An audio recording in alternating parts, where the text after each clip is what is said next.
muito boa noite para você.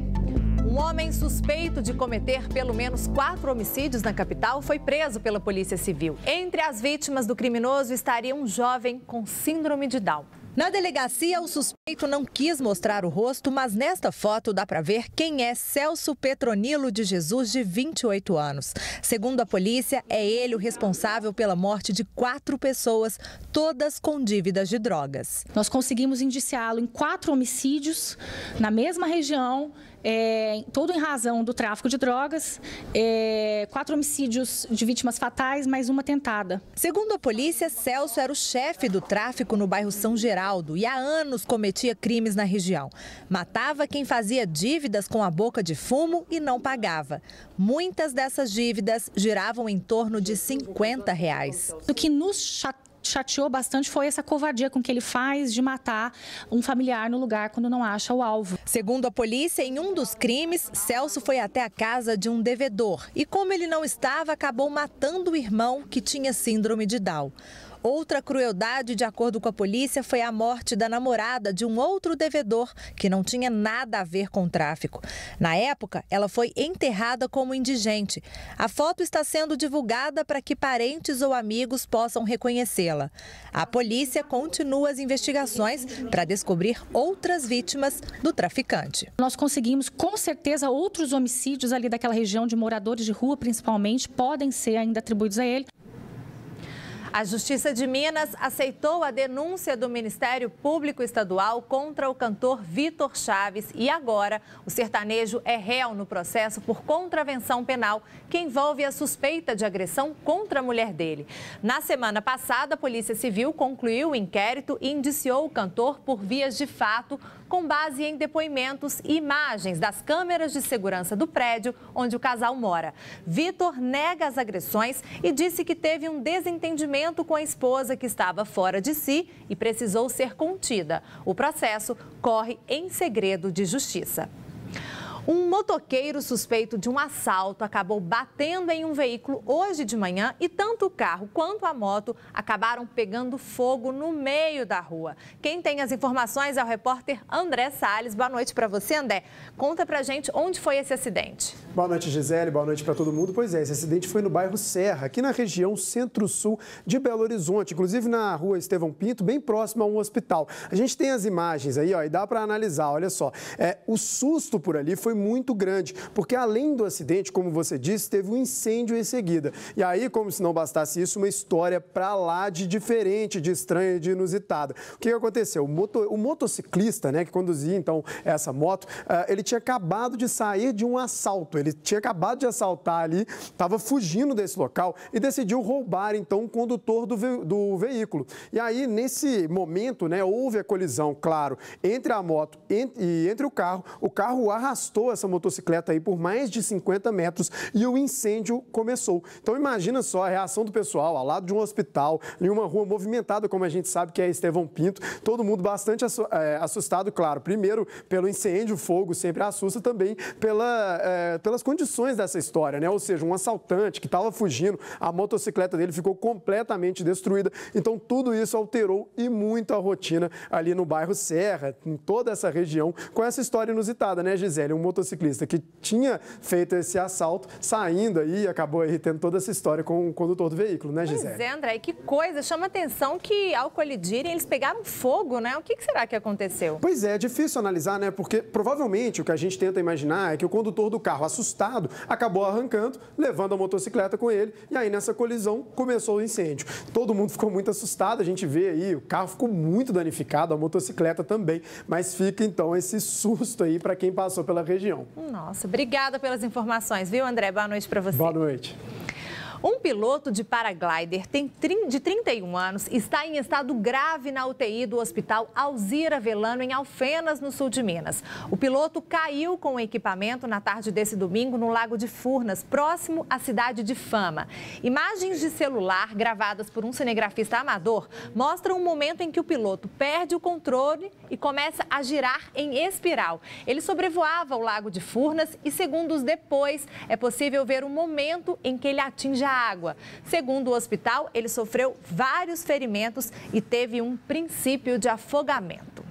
E você também pode mandar vídeos como esse para a gente, mostrando a situação do seu bairro, os flagrantes dos acontecimentos do dia a dia. O que a gente quer é ter um contato mais próximo com você, nosso telespectador. Então, manda um bandzap para a gente, anota aí o nosso número 997727663. Não esquece de gravar com o celular deitado e, se você quiser, pode narrar tudo que está filmando. A retomada dos voos comerciais no aeroporto da Pampulha ainda causa muita discussão entre quem é favorável e aqueles que são contrários ao projeto.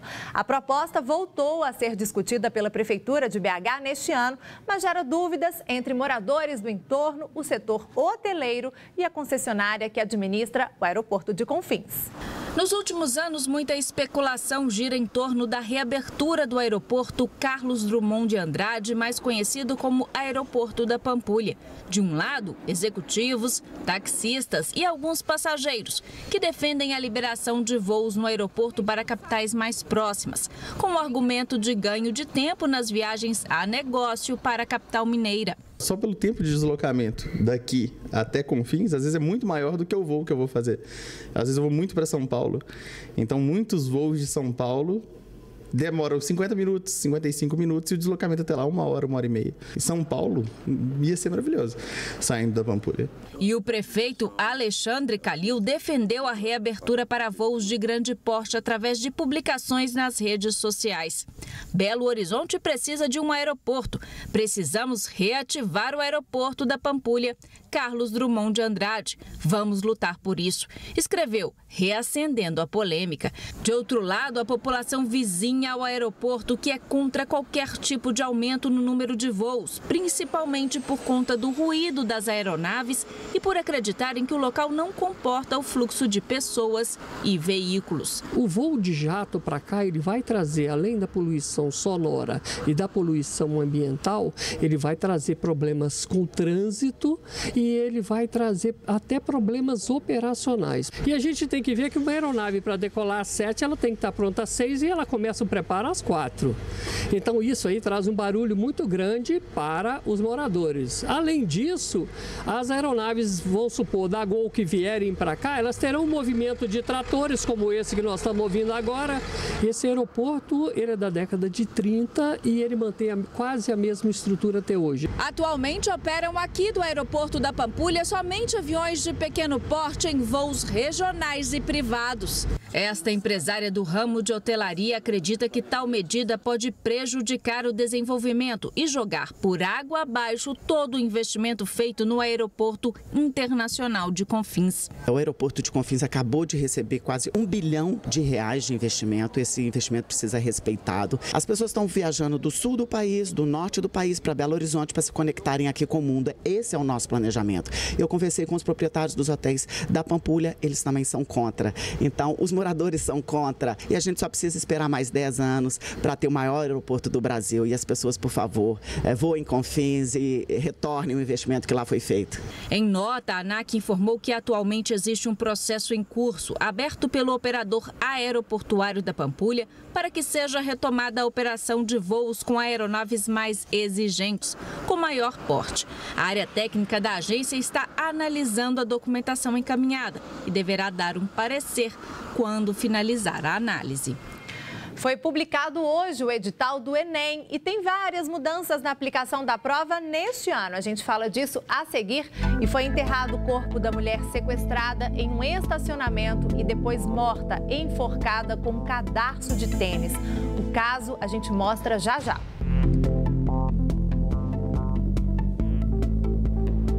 Foi enterrado o corpo da mulher sequestrada depois de sair do trabalho em um complexo de lojas em Contagem, na região metropolitana. Os suspeitos foram presos pela Polícia Civil e informaram o local onde o corpo estaria. Segundo as primeiras informações do IML, a vítima teria sido enforcada com um cadarço de um sapato. O corpo de Adriana foi encontrado na madrugada de domingo às margens de uma lagoa, nos limites de Belo Horizonte com Betim. De acordo com a Polícia Militar, a vítima teria sido enforcada com um cadarço de tênis. Um dos suspeitos foi localizado em Contagem na tarde de sábado, um dia depois do desaparecimento da vítima. Ele estava com o carro de Adriana. A partir daí, a polícia chegou aos 4 suspeitos de participação no crime, entre eles um menor. Adriana foi vista pela última vez saindo deste estacionamento aqui em Contagem, na região metropolitana, onde ela trabalhava como promotora de vendas em uma loja de artigos para casa. Naquela sexta-feira, quando ela costumava sair mais cedo, ela ficou até um pouco mais tarde porque iria receber uma bonificação. Imagens do circuito interno de segurança mostram 2 suspeitos circulando pelo estacionamento da loja. Em seguida, um deles aborda Adriana e os 2 entram no carro dela. Este outro vídeo mostra o veículo deixando o estacionamento. A imagem é rápida, mas é possível perceber a vítima ao volante e um dos suspeitos no banco de trás. Adriana Maria da Cruz tinha 39 anos, era casada e tinha filhos. Um dos suspeitos de ter envolvimento no sequestro e assassinato da vendedora Adriana Lacerda foi liberado pela Polícia Civil. O suspeito se apresentou espontaneamente na noite desse domingo e, pelo fato do período de flagrante ter passado, ele foi liberado. Agora o futebol. Com Fábio e Dedé em campo, o Cruzeiro venceu o Democrata de Governador Valadares por 2-0 no Mineirão. Dedé marcou no primeiro tempo e Ábila soube aproveitar o pênalti na etapa final. O Democrata chegou primeiro. Já o Cruzeiro demorou 15 minutos para chegar pela primeira vez com perigo. Na sequência, falta para a Raposa. Lucas Silva bateu e depois do desvio na barreira, Dedé marcou 1-0 Cruzeiro.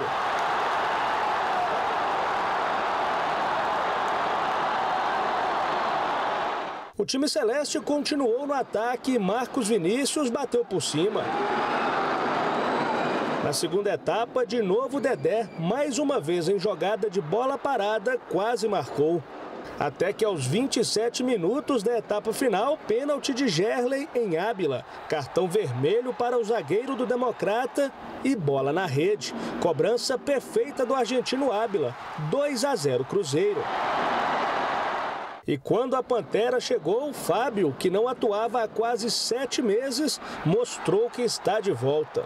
Vitória Celeste 2-0 em cima do Democrata de Governador Valadares. Ele está preparado para receber novas oportunidades. Eu disse sexta-feira, alguém me perguntou, né, se Fábio jogaria outros jogos. Claro que jogaria outros jogos, porque o parâmetro é o jogo. Eu estou muito contente, muito tranquilo em relação a isso. Não teremos polêmica, o torcedor do Cruzeiro pode ficar tranquilo. Agora, nas semifinais, o Cruzeiro tem a vantagem de jogar por 2 empates ou vitória e derrota pela mesma diferença de gols. É o famoso jogar por 2 resultados iguais. A primeira disputa já é no próximo final de semana. Mas antes disso, tem o São Paulo na quinta-feira pela Copa do Brasil. São Paulo vem se afirmando com uma nova ideia de jogar, né?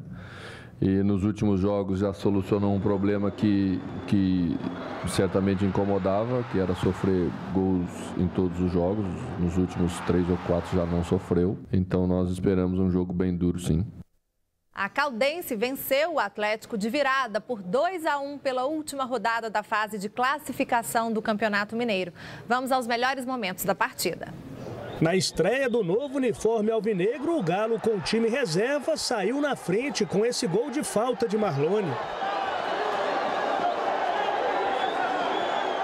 Mas a Caldense jogava em casa e buscou o empate na cabeçada de Luiz Eduardo aos 5 minutos do segundo tempo.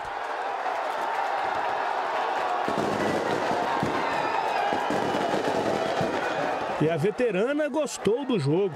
Depois de boa arrancada, Cristiano virou a partida com este golaço. Final, Caldense 2, Atlético 1. Mesmo com a derrota, o Galo manteve a primeira colocação e vai enfrentar a URT na semifinal do estadual. O fim de semana também foi marcado pela polêmica volta do goleiro Bruno Fernandes aos gramados. Libertado da prisão no mês passado, o jogador voltou a disputar um jogo oficial, mesmo aguardando o julgamento do recurso contra a decisão que o condenou pela morte da modelo Elisa Samúdio. O goleiro Bruno Fernandes foi um dos últimos a sair do hotel, onde a delegação do Boa Esporte estava concentrada, no centro de Varginha. Ele não quis falar com a imprensa, mas ouviu gritos de incentivo dos poucos torcedores presentes. Tamo junto, boa sorte, viu? A contratação do goleiro por 2 temporadas ainda gera polêmica na cidade de pouco menos de 120 mil habitantes. Eu acho que todo ser humano merece uma segunda oportunidade, ele merece sim estrear aí no Boa, a gente recebeu ele muito bem. O que ele fez é errado demais, a mãe do filho dele. Nem sempre o que é legal é moral. E do ponto de vista, eu acho que do time, ele arriscou um pouco, criando essa polêmica, né? Às vezes o marketing, né, a jogada deles não pode ter sido tão boa. O Boa Esporte perdeu 4 patrocinadores depois que anunciou a conclusão do negócio no mês passado. Condenado a 22 anos e 3 meses de prisão pela morte da ex-amante, Elisa Samúdio, em 2010, Bruno ficou 6 anos na cadeia e foi solto no final de fevereiro, graças a um habeas corpus concedido pelo Supremo Tribunal Federal para aguardar em liberdade o julgamento do recurso. O reforço mais polêmico da história do Boa Esporte estreou neste sábado. O goleiro Bruno voltou a disputar uma partida profissional depois de quase 7 anos. O adversário foi o Uberaba pela fase final da 2ª divisão do Campeonato Mineiro. O goleiro entrou em campo acompanhado de crianças e foi aplaudido pelos torcedores. Bruno foi pouco exigido no primeiro tempo, mas derrubou um adversário na área no começo da etapa final, quando o time da casa vencia por 1-0. Foi de pênalti o primeiro gol sofrido no recomeço da carreira. Final de jogo, 1-1. Apesar do tropeço, o foco principal do Boa Esporte está no segundo semestre, subir para a Série A do Brasileirão e com o Bruno debaixo das traves. Foi publicado hoje o edital do Enem, o Exame Nacional do Ensino Médio. E neste ano tem novidades em relação aos dias de aplicação das provas. A informação agora chega direto dos estúdios da Rádio Band News FM com Luciana Viana. Boa noite para você, Luciana. Boa noite, Gisele. Boa noite a todos. Tem novidade sim. As provas que eram feitas até então em um único fim de semana, né, o sábado e o domingo, passam a ser feitas em 2 domingos seguidos. Neste ano, nos dias 5 e 12 de novembro. Outra novidade divulgada hoje, né, publicada no edital, é que o valor da inscrição aumentou 20%. Passa de R$ 68,00 para R$ 82,00. Outra novidade é que, enfim, as inscrições, né, elas estarão abertas a partir do dia 8 de maio e o estudante pode fazer inscrição de 8 a 19 de maio. Tem que ficar atento aí a esse tempo, né, para não perder. O que chama atenção é que a partir de agora também, cada aluno terá o seu caderno personalizado, ou seja, o caderno e o cartão de resposta virá com o nome dele e também a inscrição. Mas quem está se preparando, né, para entrar na universidade, não está perdendo tempo não, nem esperou sequer o edital sair hoje, viu? Já está se preparando, ó, desde antes. E nesse fim de semana, inclusive, Gisele, teve simuladão em várias escolas aqui da capital. Caio chegou à sala de aula concentrado. Ele quer ser médico e está focado nesse objetivo. Tanto que tem um planejamento especial de estudo. Em 1 hora de estudo, é um ciclo. Então, se estuda 50 minutos e depois temos 10 minutos de descanso. São 10 minutos. Eu vi a importância da alimentação, a importância de se ter uma alimentação balanceada, do exercício físico, para ter uma maior oxigenação no cérebro mesmo. E isso são coisas que acrescentam não só no vestibulando, mas no dia a dia de todo mundo, né? Assim como Caio, esses alunos vão fazer um simulado impresso nos moldes do Enem. De acordo com esse supervisor pedagógico, essa é a oportunidade de os alunos se prepararem para o exame nacional. O aluno estará vivenciando as questões com as quais ele vai estar se defrontando no Enem. O segundo ponto relevante é a questão psicológica, de preparação em pleno domingo desses alunos para enfrentarem 180 questões, 90 de um dia, 90 no outro. A ideia partiu de um aplicativo que auxilia tanto as escolas quanto os alunos no processo de ensino e aprendizagem. O Rafael é um dos criadores da startup. Todas as questões que a gente faz para esse simulado são questões inéditas, todas no modelo Enem, com habilidades, competências, distratores, visando ser a coisa mais real que os alunos terão antes da prova do Enem. A correção pela teoria de resposta do item também a gente faz, para ser uma prova muito similar à qual não vai encontrar em novembro, quando for fazer a prova de verdade, que é o Enem oficial. Ao longo do ano serão 4 edições como essa, mas nas próximas 3, o simulado será aplicado em 2 domingos seguidos, assim como foi anunciado para este ano no Enem. Na edição desse ano, o exame será aplicado em 2 domingos, nos dias 5 e 12 de novembro. Eu vou acabar começando a fazer o que eu quero mesmo só daqui a uns 10 anos, mas isso tudo começa hoje. Vamos falar agora da previsão do tempo, porque amanhã, na maior parte de Minas, não deve chover, porque as áreas de instabilidade que estão sobre o estado perdem força. As únicas regiões que podem registrar pancadas de chuva são o sul de Minas e também o Triângulo Mineiro. Aqui em BH, terça-feira deve ser de tempo nublado, mas também não há previsão de chuva. A umidade relativa do ar continua com índice bem abaixo do recomendado pela Organização Mundial de Saúde, em torno aí de 45%. As temperaturas variam entre 18 e 28 graus. E como a gente vê aí na tela, olha, quarta e quinta-feira com maior possibilidade de chover e tempo fechado aqui na capital. Com o aumento do número de fraudes em hidrômetros, aumenta também a fiscalização. A gente mostra um pouco dela depois do intervalo.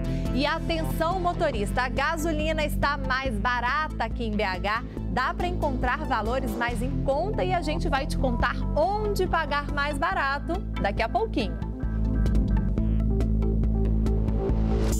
Quem tem costume de abastecer o carro toda semana e acompanha o valor dos combustíveis, já notou que teve queda no preço. Luciana Viana, dá para encontrar a gasolina a quanto aqui na capital?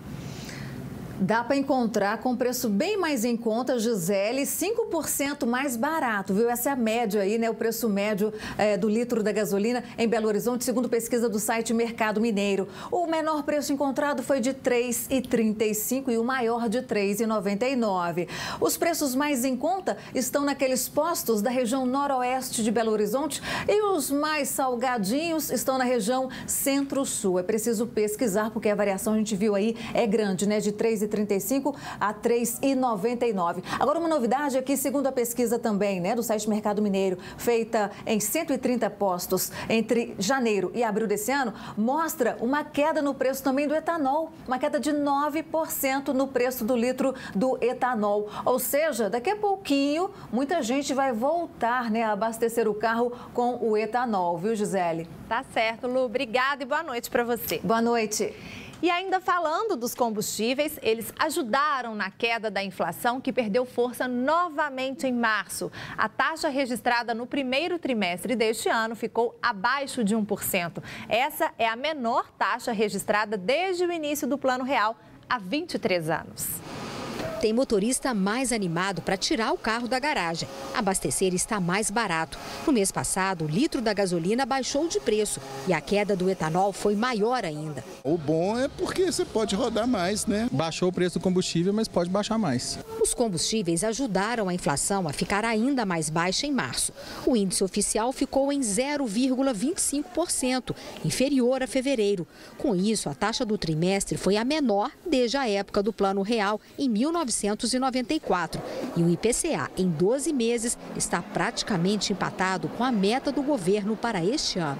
Isso mostra que o esforço para controle de inflação, para estabilidade econômica, está sendo cumprido. Nós devemos observar a tendência de queda da taxa de juros, pode ser até maior. Na próxima reunião do Copom, possivelmente volta a cair novamente 0,75% ou até 1%. Fazer investimento depende da taxa de juros e é o que o país precisa agora para alavancar o crescimento. A inflação de março só não foi menor por causa da conta de luz, que desde o mês passado passou a ter a bandeira amarela, que aumenta a tarifa em R$ 2,00 a cada 100 quilowatts consumidos. Além disso, o imposto aumentou em algumas cidades. Só a energia elétrica foi responsável por 60% do IPCA. Os alimentos, que em média baixaram de preço em fevereiro, agora registram um pequeno aumento. É que alguns, muito importantes na mesa do consumidor, ficaram bem mais caros, como o tomate e a batata. Tem que ficar atento aos preços.